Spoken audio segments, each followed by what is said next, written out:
Doctor ortho Ayurvedic oil and capsule. अब दर्द भी घुटने टेकेगा। लालू यादव ने तेजस्वी को सौंपी विरासत। तेजस्वी यादव बने आरजेडी के राष्ट्रीय कार्यकारी अध्यक्ष। पटना में आरजेडी की कार्यकारिणी में लगी मुहर।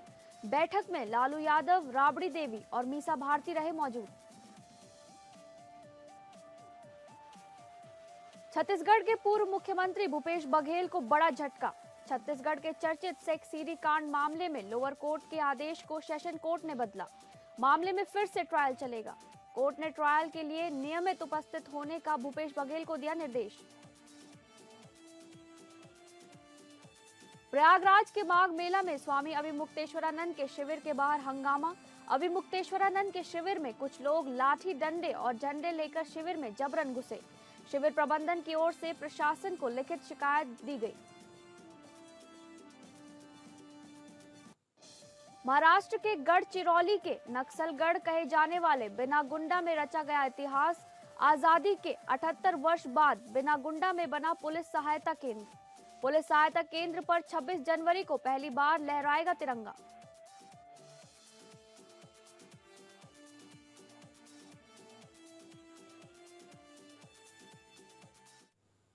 नमस्कार, आप सभी का स्वागत है स्टेट लाइव में। मैं हूं आपके साथ शालिनी राणा। शुरुआत करेंगे स्टेट लाइव की बिहार की खबरों से। पटना में राष्ट्रीय जनता दल यानी आरजेडी की राष्ट्रीय कार्यकारिणी की महत्वपूर्ण बैठक में तेजस्वी यादव का राष्ट्रीय कार्यकारी अध्यक्ष चुन लिया गया है। तेजस्वी को पार्टी का कार्यकारी अध्यक्ष बनाए जाने का प्रस्ताव आरजेडी महासचिव भोला यादव ने रखा, जिस पर पार्टी की राष्ट्रीय कार्यकारिणी ने सर्वसम्मति से मोहर लगा दी है। इस बैठक में आरजेडी प्रमुख लालू यादव, राबड़ी देवी, संजय यादव और मीसा भारती समेत आरजेडी के तमाम पदाधिकारी शामिल रहे। खास बात यह रही कि तमाम आरोपों और परिवार में आंतरिक कलह के बावजूद तेजस्वी यादव राष्ट्रीय कार्यकारिणी की बैठक में भाग लेने के लिए अपने करीबी संजय यादव के साथ पहुंचे। वहीं बैठक में संगठन को मजबूत करने पर चर्चा हुई और आरजेडी चुनाव क्यों हारी इसकी भी समीक्षा हुई।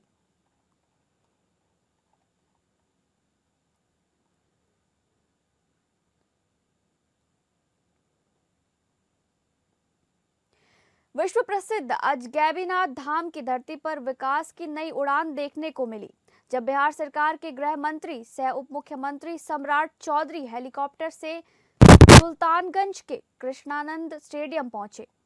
यहां उन्होंने जिलाधिकारी डॉक्टर नवल किशोर चौधरी को अपने हेलीकॉप्टर में साथ लेकर मसदी, कमरगंज और गनगनिया क्षेत्र में प्रस्तावित नेशनल हाईवे अड्डे के लिए हवाई सर्वेक्षण किया।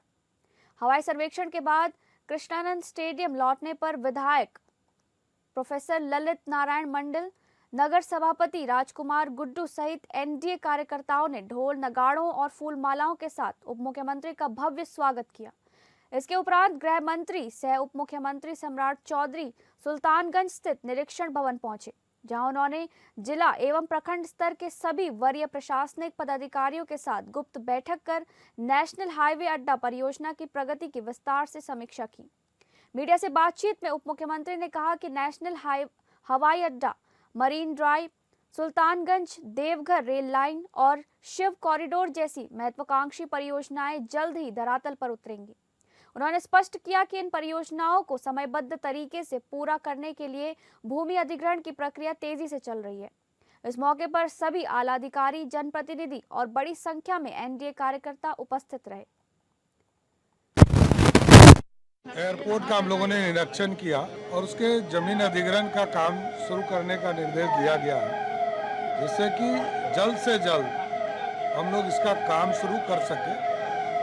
आदरणीय मुख्यमंत्री जी ने इसकी सहमति दे दिया है और आगे इसको जल्द से जल्द हम लोग करेंगे, क्योंकि यहाँ पर एक तरफ मैरीन ड्राइव बनाने का काम किया जा रहा है, दूसरे तरफ एयरपोर्ट बनाए जा रहे हैं और तीसरा जो है हमारा 4 लेन सड़क, इसको हम कंप्लीट करने जा रहे हैं। इस साल हर हालत में इसको पूरा करके जनता को समर्पित किया जाए। सर, शिव कॉरिडोर बनना है सर, शिव कॉरिडोर भी वो भी चल रहा है। ये पूरा सुल्तानगंज से देवघर, इस पूरे रूट पर कुछ हम लोगों ने ऐसा प्लानिंग किया है कि जिसको कि सालों भर यहाँ तीर्थ यात्री आए और भगवान भोलेनाथ का दर्शन करे, गंगा जल उठा सके और इस पूरे इलाके, इस पूरे कॉरिडोर में लगातार। भागलपुर कोर्ट में मुंशी का काम करने वाले मोहम्मद जलाल पर अपनी पत्नी को केस उठाने की धमकी देने और एसिड पिलाकर हत्या की कोशिश करने का गंभीर आरोप लगा है। मामला लोदीपुर थाना क्षेत्र के तहबलपुर गांव का बताया जा रहा है। पीड़िता रुखसाना खातून की मां ने बताया कि शादी के बाद से ही बेटी को लगातार प्रताड़ित किया जाता था। करीब 10 साल की शादी में 3 बच्चे हुए, 2 बेटियां और 1 बेटा। आरोप है कि पति जलाल बच्चियों को लेकर बेटी पर एक बच्ची को बेचने या मारने का दबाव बनाता था। विरोध करने पर पति और ससुराल पक्ष ने मिलकर रुखसाना को जबरन एसिड पिला दिया। घटना की जानकारी मिलते ही मायके पक्ष मौके पर पहुंचा और गंभीर हालत में रुखसाना को भागलपुर के जवाहरलाल नेहरू मेडिकल कॉलेज अस्पताल में भर्ती कराया गया। पीड़िता की 10 वर्षीय बेटी ने बताया कि उसके पिता, चाचा और दादा ने मां को एसिड पिलाया। ये सब उसकी आंखों के सामने हुआ। डॉक्टरों ने स्थिति गंभीर देखते हुए रुखसाना को हायर सेंटर रेफर किया। परिजनों का आरोप है कि स्थानीय थाने को सूचना देने के बावजूद अब तक कोई ठोस कार्रवाई नहीं हुई है। मामले ने एक बार फिर घरेलू हिंसा और प्रशासनिक कार्रवाई पर सवाल खड़े कर दिए हैं। स्थानीय थाने को सूचना देने के बावजूद अब तक कोई ठोस कार्रवाई नहीं हुई है। मामले ने एक बार फिर घरेलू हिंसा और प्रशासनिक कार्रवाई पर सवाल खड़े कर दिए हैं। मेरे 3 बच्चे हैं। 3 बच्चों को ये लोग अनाथ करने पे लगे हुए हैं। ये लोग लगातार मेरे साथ जो है दहेज प्रथा का और मारपीट का लगातार केस करते रहते हैं और मारपीट करने के लिए मोहल्ला के कहलगांव से अपने मेरा भाई मामा लोग से और गुंडे को ला करके बार बार मारपीट करते हैं। हमारे घर नहीं बसने देते और ये एक माँ होकर के जो है बार बार जो हमारे घर को उजाड़ने में लगे हैं। अभी मेरी 3 बच्चे का भविष्य का सवाल है सर। अभी जो है अभी मेरे 3 बच्चे का भविष्य का सवाल है कि उसका परवरिश अब कौन करेगा। मेरी वाइफ जो है अभी जीवित है। आपको जो स्टेटमेंट लेना है मेरी वाइफ से लीजिए, वो जो कही मैं उसे मानने को तैयार हूँ। भागलपुर से एक सनसनीखेज खबर सामने आ रही है, जहां पर दोस्त ने ही दोस्त को चाकू मारकर उसकी हत्या कर दी। वारदात मधुसूदन थाना क्षेत्र के कांझिया गांव के सरकारी स्कूल के समीप बताई जा रही है। मृतक की पहचान युवराज उर्फ शिवराज के तौर पर की गई है। आरोपी का नाम सुमित है, जो मृतक का दोस्त था। दोनों 12वीं कक्षा में एक साथ पढ़ते थे। जानकारी के अनुसार दोनों के बीच पहले किसी बात को लेकर कहासुनी हुई, जिसके बाद सुमित अपने घर गया, वहां से चाकू लाया और फिर शिवराज के सीने में चाकू घोंपकर उसकी हत्या कर दी। वारदात के बाद आरोपी सुमित मौके से फरार हो गया। घटनास्थल से मात्र 20 मीटर की दूरी पर मृतक शिवराज के पिता उमेश बैठे हुए थे। घटना की जानकारी मिलते ही वह तुरंत मौके पर पहुंचे और घायल बेटे को इलाज के लिए मायागंज अस्पताल में भर्ती कराया, जहां डॉक्टरों ने उसे मृत घोषित कर दिया। घटना के बाद इलाके में हड़कंप मच गया। पर मधुसूदन अफदर अली, सिटी एसपी शैलेंद्र सिंह और डॉग स्क्वाड की टीम मौके पर पहुंची और मामले की जांच में जुट गई। सिटी एसपी शैलेंद्र सिंह ने बताया कि पुरानी रंजिश में एक युवक ने अपने ही दोस्त की चाकू मारकर हत्या कर दी है। मधुसूदनपुर थाना में सूचना प्राप्त हुई कि कंजिया गांव में ये 12वीं क्लास के लड़के हैं। इनका कुछ पहले से विवाद था और इसी में एक लड़का है सुमित, इसने एक लड़का है युवराज, तो इसके चाकू मारा है और इसके मतलब छाती में चाकू मारा गया है और इस पर अभी इसको हॉस्पिटल ले जाया गया है और इसमें अभी मतलब हम लोग सर्च कर रहे हैं और इसमें आगे मतलब केस दर्ज कर इसमें आगे कार्रवाई की जाएगी। मौत की पुष्टि हो गई। हाँ, इसमें अभी मतलब कि न्यूज आया है कि उनका मतलब मृत्यु हुआ है, तो इसमें अभी हम लोग ने एक टीम हॉस्पिटल भेजा है और इसमें मतलब आगे पोस्टमार्टम कराकर आगे इसमें केस दर्ज कर आगे कार्रवाई। उत्तराखंड से जुड़ी खबर की। राष्ट्रीय मतदाता दिवस के अवसर पर राजधानी रांची स्थित नगर निगम के सभागार में आज शपथ ग्रहण का आयोजन सफलतापूर्वक संपन्न किया गया। शांत गौरव की उपस्थिति में मौके पर मौजूद सभी विभागों के पदाधिकारियों और कर्मियों ने शपथ दिलाई गई।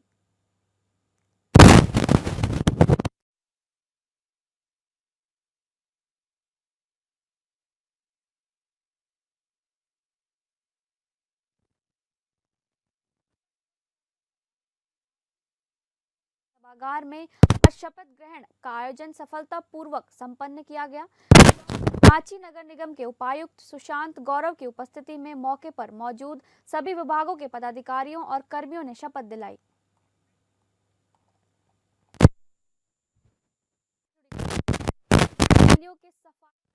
डीजीपी तदाशा मिश्रा ने प्रेस कॉन्फ्रेंस की। उन्होंने कहा कि झारखंड में पहली बार एक साथ 17 नक्सलियों को मार गिराकर सुरक्षा बलों ने ऐतिहासिक विजय प्राप्त की है। ये कारनामा झारखंड पुलिस और केंद्रीय बलों ने चाईबासा जिले के सारंडा जंगल में किया, जो नक्सलियों का सबसे मजबूत गढ़ माना जाता रहा है। और अब इस सफल ऑपरेशन के बाद ये माना जाने लगा है कि 31 मार्च तक झारखंड से नक्सलियों का सफाया हो जाएगा, जिसे लेकर सीआरपीएफ और झारखंड पुलिस के अफसर भी दावा कर रहे हैं। उधर केंद्रीय गृह मंत्रालय ने झारखंड सहित अन्य नक्सल प्रभावित राज्यों से नक्सलियों का पूरी तरह से सफाया करने की डेडलाइन मार्च 2026 रखी है। इसी पर सीआरपीएफ के आईजी साकेत कुमार सिंह ने पत्रकारों को जानकारी दी। लगे हुए हैं और मुझे पूर्ण विश्वास है कि इस तरह का कार्रवाई होता रहेगा तो मुक्त हो ही जाएगा। ऑपरेशन मेगाब्रू कंटिन्यू है और ये मेरा प्राथमिकता है। मैं योगदान के बाद यहाँ सबसे पहले ही आई थी चाईबासा, और अभी भी ये प्राथमिकता के लेवल में ही है। मैम, ये आप जवानों और पदाधिकारियों को एक शिकायत की ट्रांसफर पोस्टिंग काफी लेट से हो रही है। 3 साल से अधिक समय से यहाँ पे लोग हैं तो उनका ट्रांसफर नहीं हो रहा। ये नक्सल से संबंधित है क्या? उससे संबंधित क्वेश्चन करें। मैम, ये कह रहे थे कि सारंडा को कब तक पूर्ण रूप से नक्सल मुक्त हम देख पाएंगे? बहुत जल्दी, बहुत जल्दी।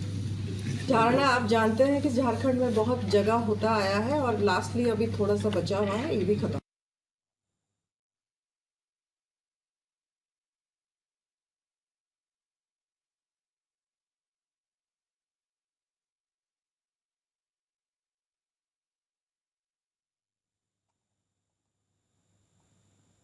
यूजीसी द्वारा लागू किए गए promotion of equity in higher educational institution regulations 2026 को लेकर देश भर में विवाद गहराता जा रहा है।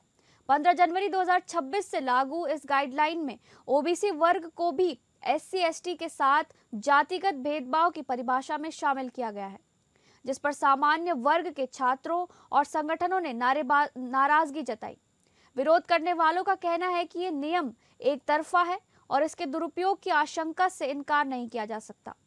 दरअसल इसके प्रावधान इतने कड़े हैं कि लोगों को लग रहा है कि ऐसे कानून का सही इस्तेमाल तो कम होगा, लेकिन इससे बदला लेने की कार्रवाई ज्यादा होगी, यानी दुरुपयोग खूब हो सकता है। इसी के विरोध में चास चेक पोस्ट नेताजी सुभाष चंद्र बोस की प्रतिमा के पास स्वर्ण समाज की ओर से जोरदार प्रदर्शन किया गया। प्रदर्शनकारियों ने प्रधानमंत्री नरेंद्र मोदी, गृह मंत्री अमित शाह, कानून मंत्री अर्जुन राम मेघवाल और शिक्षा मंत्री धर्मेंद्र प्रधान का पुतला फूंक दिया। स्वर्ण समाज ने इस कानून को काला कानून बताते हुए केंद्र सरकार से इसे वापस लेने या संशोधन की मांग की है। मांगे पूरी नहीं होने पर देशव्यापी आंदोलन की चेतावनी भी दी गई है। जो यूजीसी कानून है, जो मौजूदा केंद्र सरकार है, ये ब्रिटिश हुकूमत के तरह चला रही है। जिस तरह से ब्रिटिश हुकूमत हमारे ऊपर 100 साल राज किया, भारतीय लोगों को आपस में लड़ाया, उसी तरह से ये नरेंद्र मोदी की सरकार भी हम सभी को आपस में लड़ा कर करके और राज करना चाहती है, जो हम इन लोगों को होने नहीं देंगे। किसी भी कीमत पे इनकी मंशा को पूरा हम लोग नहीं होने देंगे। अब बात करेंगे छत्तीसगढ़ से जुड़ी खबरों की। छत्तीसगढ़ के पूर्व मुख्यमंत्री भूपेश बघेल को बड़ा झटका लगा है। छत्तीसगढ़ के चर्चित सेक्स सीडी कांड मामले में लोअर कोर्ट के आदेश को सेशन कोर्ट ने बदल दिया है। अब सेक्स सीडी कांड मामले में फिर से ट्रायल चलेगा। इस मामले में पूर्व मुख्यमंत्री भूपेश बघेल के साथ विनोद वर्मा, कैलाश मुरारका, विजय भाटिया और विजय पांडे आरोपी हैं। इस मामले में भूपेश बघेल और विनोद वर्मा की गिरफ्तारी हुई थी। बीजेपी नेता प्रकाश बजाज ने 26 अक्टूबर 2017 को पंडरी थाने में एफआईआर दर्ज कराई थी, जिसमें ब्लैकमेलिंग, अश्लील वीडियो का हवाला देकर पैसे की मांग करने का आरोप लगाया गया था। तत्कालीन मंत्री और बीजेपी विधायक राजेश मूणत की छवि धूमिल करने का प्रयास का आरोप था। अब कोर्ट ने ट्रायल के लिए नियमित उपस्थित होने का भूपेश बघेल को निर्देश दिया है।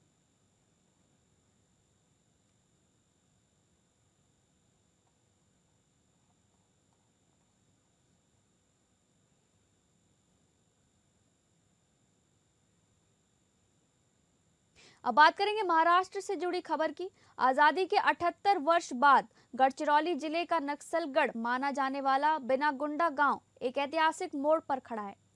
वह इलाका जहां वर्षों तक नक्सलियों का प्रभाव रहा, जहां पुलिस और प्रशासन की मौजूदगी कभी स्थायी नहीं हो पाई, वहीं अब पहली बार पुलिस सहायता केंद्र की स्थापना कर दी गई है। खास बात यह है कि यह केंद्र मात्र 24 घंटे में तैयार किया गया। इतिहास में पहली बार 26 जनवरी 2026 को बिनागुंडा गांव में पुलिस द्वारा राष्ट्रीय ध्वज तिरंगा फहराया जाएगा, जो न केवल प्रशासनिक बल्कि भावनात्मक और राष्ट्रीय दृष्टि से भी एक बड़ा संदेश है। बिनागुंडा गांव उप पोस्टे लोहरी से लगभग 17 किलोमीटर और छत्तीसगढ़ सीमा से महज 8 किलोमीटर दूर स्थित है। यह इलाका लंबे समय से नक्सली गतिविधियों के कारण संवेदनशील रहा है। अब तक यहां सुरक्षा की स्थायी व्यवस्था नहीं होने के कारण विकास कार्य ठप पड़े थे और ग्रामीण डर के साथ जीवन जीने को मजबूर थे।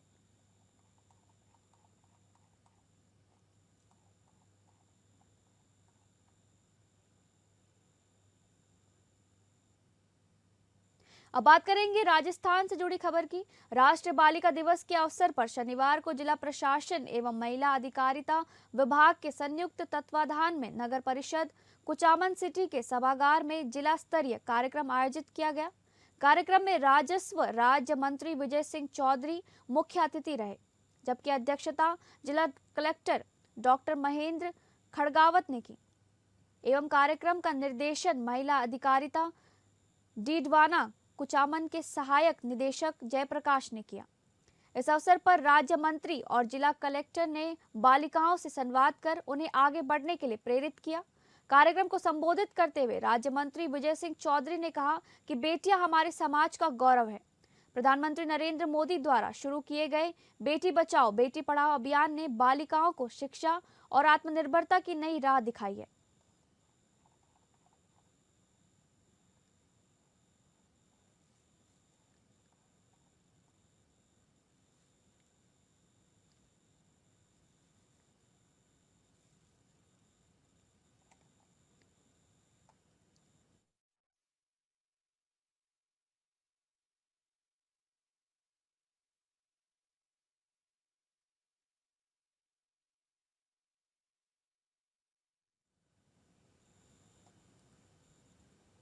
अब बात करेंगे उत्तर प्रदेश से जुड़ी खबर की। बहराइच शहर में गरीबों को पक्का मकान देने वाली प्रधानमंत्री आवास योजना अब भ्रष्टाचार के आरोपों के घेरे में आ गई है।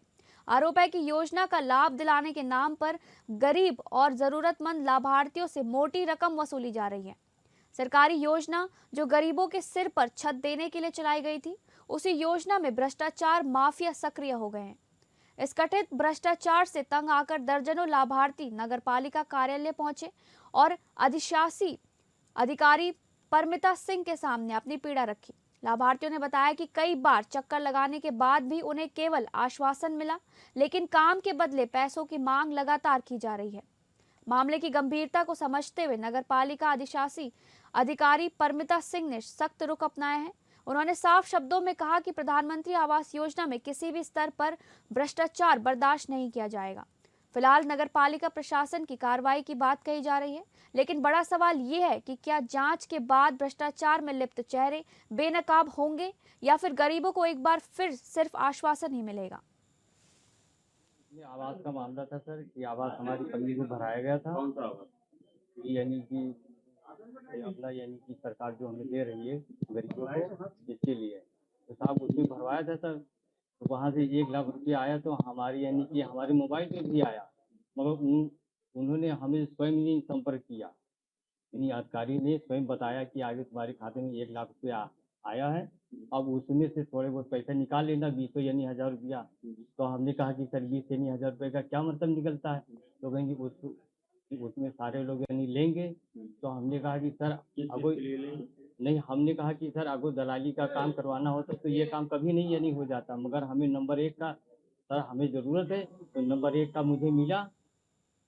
अब बात करेंगे छत्तीसगढ़ से जुड़ी खबर की, जहां रायपुर साहित्य उत्सव 2026 के तृतीय और समापन दिवस पर साहित्य, कला, सिनेमा और विचारों का भव्य संगम देखने को मिला। 25 जनवरी को आयोजित स्तरों में संविधान भारतीय मूल्य, पत्रकारिता, सिनेमा, शासन और कला पर गहन संवाद हुआ। विविध विषयों और प्रतिष्ठित वक्ताओं की सहभागिता ने उत्सव के तीसरे दिन को विशेष और यादगार बना दिया।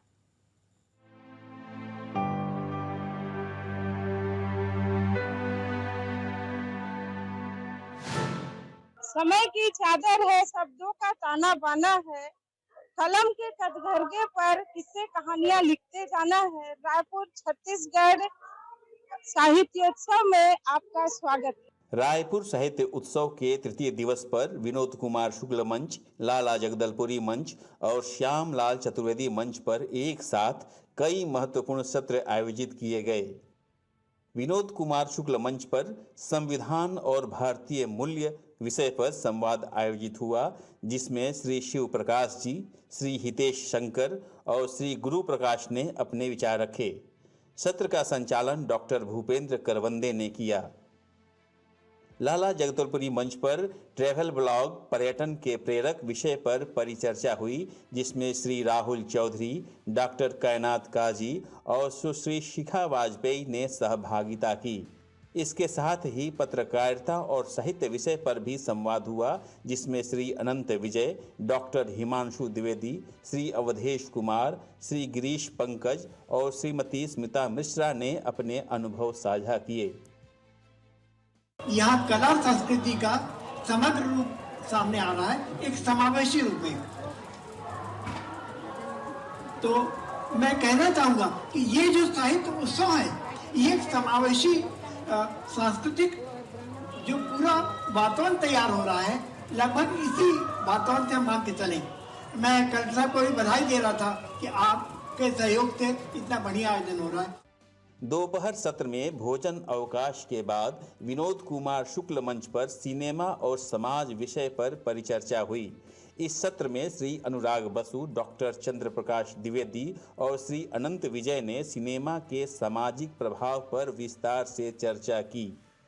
वहीं श्याम लाल चतुर्वेदी मंच पर शासन और साहित्य विषय पर संवाद आयोजित हुआ, जिसमें डॉक्टर सुशील त्रिवेदी, श्रीमती इंदिरा मिश्र, श्री BKS ड्रे, डॉक्टर संजय अलंग और श्री अवधेश कुमार त्रिवेदी ने अपने विचार व्यक्त किए। आशिये पे चले गए और हमारे समाज ने उन्हीं लोगों का सम्मान किया जो बहुत सफलतम थे, और सफलतम का अर्थ सीधा ये होता है बॉक्स ऑफिस। आज देश में जिसका फिल्मों से कोई भी संबंध नहीं है, वो भी ये पूछता है फिल्म हिट है या फ्लॉप। सांस्कृतिक प्रस्तुतियां और काव्य पाठ। तृतीय दिवस में छत्तीसगढ़ी काव्य पाठ विशेष आकर्षण का केंद्र रहा। इस सत्र में श्री रामेश्वर वैष्णव, श्री रामेश्वर शर्मा, श्री मीर अली मीर, श्रीमती शशि सुरेंद्र दुबे और श्री भरत द्विवेदी ने अपनी रचनाओं से श्रोताओं को भाव विभोर कर दिया। रायपुर साहित्य उत्सव 2026 का भव्य समापन समारोह 25 जनवरी को अपराह्न 2:45 बजे आयोजित हुआ। समारोह के मुख्य अतिथि छत्तीसगढ़ के राज्यपाल श्री रमन डेका रहे। कार्यक्रम की अध्यक्षता प्रख्यात रंगकर्मी और नाट्य लेखक डॉक्टर सच्चिदानंद जोशी ने की। विशिष्ट अतिथियों के रूप में छत्तीसगढ़ी के वित्त मंत्री श्री OP चौधरी, प्रसिद्ध फिल्म अभिनेता निर्देशक डॉक्टर चंद्र प्रकाश द्विवेदी और फिल्म निर्माता निर्देशक श्री अनुराग बसु उपस्थित रहे। जैसे जो मैंने खुद कहा कि कई बार लोगों को लगता है कि साहित्य और प्रशासन ये दोनों पैरेलल धाराएं हैं या विपरीत चलने वाली धाराएं हैं। तो आज की इस बहस में हम टकराव नहीं, हम संवाद खोजेंगे। हम विरोध नहीं, हम समाधान खोजेंगे। 3 दिनों तक चले रायपुर साहित्य उत्सव 2026 ने साहित्य, संस्कृति, कला और विचारों के माध्यम से संवाद का एक सशक्त मंच प्रदान किया। उत्सव के तृतीय दिवस ने बौद्धिक विमर्श, सांस्कृतिक अभिव्यक्ति और रचनात्मक संवाद को नई ऊंचाई दी। रायपुर साहित्य उत्सव 2026 का यह आयोजन साहित्यिक चेतना, सांस्कृतिक समृद्धि और वैचारिक जागरूकता का सशक्त उदाहरण बनकर सामने आया। माँ सरस्वती ने चरण वंदन करत हूँ और आज ए मंच में डॉक्टर पवन दीवान जी जिक्र स्मृति बार बार किए गए हैं।